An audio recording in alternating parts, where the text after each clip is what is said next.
guys, Stephanie here. Thanks for joining me in my third video of my three-part video series on goal setting.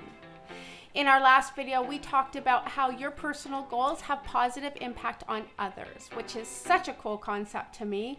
I love it when the things that I implement into my life is helpful to those who are around me. Today, I want to talk to you about how to track and manage your goals, which is very important to achieving them. But before we do, I want to just take a little side road and talk a little bit about where we need to put our focus in order to create a great life for ourselves. So let's begin, shall we? So I know that the messaging around focus can be kind of confusing these days as we are receiving conflicting messages. I mean, all of the spiritual gurus are saying that in order to achieve happiness, we need to stay present in the moment. And yet all of the motivational speakers are saying that in order to be successful, we need to set goals and be forward focused in our thinking. So if setting goals is paramount to our success and being present in the moment is paramount to our happiness, then where do we put our focus? I know, this can be very perplexing. So to me, this is not an either or scenario. If you want to be truly happy and successful, you need to combine the two. So what does this look like? Well, very simply put, whenever you are engaged in an action, be it a conversation, out on a hike, I don't know, maybe writing a letter or cooking a meal, whatever your activity is, focus in the now. As my best friend always says, make the moments matter. But then make sure that you also take some time out of your schedule and focus on what your goals are. Know what direction you want to move forward in so that you kind of keep that going all the time. So that's how you combine the two of them. Now I'm going to talk to you about what I do to manage my goals and make sure that I'm on task. The biggest challenge that people have in realizing their goals is that they focus too much on the big picture and it becomes overwhelming for them. So once you have determined what your goals are and what direction you want to move forward in, it's really important to break it down into manageable segments. So what I do is every year coming up to the new year, I kind of do a review of what my year looked like, where I succeeded, where I failed, and what differences I want to make moving forward. And then at the beginning of the year, I have a really clear map on what I want to achieve in the next calendar year. And then I break it down into segments. So for me, I do reviews on my goals weekly, monthly, quarterly, and then of course yearly.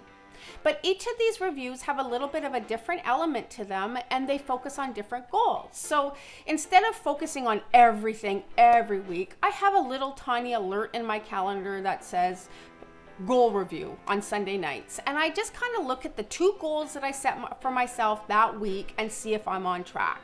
My current goals is one is putting $200 a week into the bank and the other one is losing weight and getting back into shape. So I just kind of have this little alert. I look at it and I'm like, oh yeah, I succeeded, or oh no, I didn't succeed. What was my obstacle this week? Then on a monthly basis, I kind of look at the big month and just make sure that I'm on track and see again what kind of obstacles might have derailed me a little bit. Whereas quarterly, I make sure that I still want to achieve the goals that I set out for myself. And if there's any adaptation that I need to make, that's the time that I usually make that larger adaptation. And then of course I do my yearly reviews. So for me, that's how I track and manage it. I set aside a little bit of time weekly, monthly, quarterly, and yearly. And I just refocus, reevaluate, and then keep going. Other than that, like my best friend, I make the moments matter. So this is my process. Feel free to use it if it resonates with you. And if not, then divine your own plan. It doesn't matter what you use as long as it's something that you'll stick to. Because let me tell you, once you start sticking to your goals, your life is going to become amazing.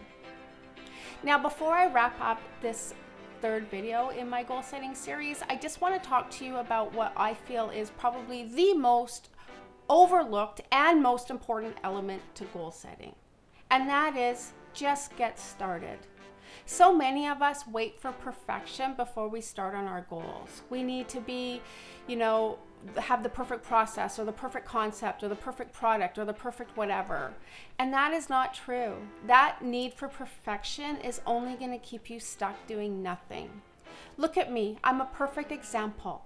This is the first time that I've done any kind of video work. I've done one-on-ones, I've done presentations, and I've done public speaking. But let me tell you, working behind a camera is completely different altogether. And I know that I don't have this down packed yet, but I will. And I've already seen the improvement of how far I've come since I began this video series, and I know that I'm going to go so much further as I go along. So take it from me and just start today. And a year from now, you're going to look back and you're going to be so surprised at how far you've come. So guys, there you go. Those are some of my top hints, tips, and insights on goal setting. Thank you so much for joining me in this series. I hope you've enjoyed this process as much as I have. Now, before I go, I just want to let you know that I did prepare for you another free downloadable PDF. This one is on my top 5 insights to remember when goal setting. So make sure you go to my website at www.stephanienielsen.ca to get your copy. Now, just so you know, all the freebies that I have put on my site with relation to goal setting is not going to be on there forever. So make sure you get your copies before we move into the next month. Now, speaking of the next month, as promised, each month I am going to be putting out a new series discussing some of my favorite things. And next month we are going to talk about one of my most favorite subjects. So make sure that you subscribe to my channel so that you get those releases as they come out. And please make sure to leave your comments below. I really, truly do love your feedback. So thanks again for joining, and I am looking forward to doing some more videos for you. So until then, in peace and in love.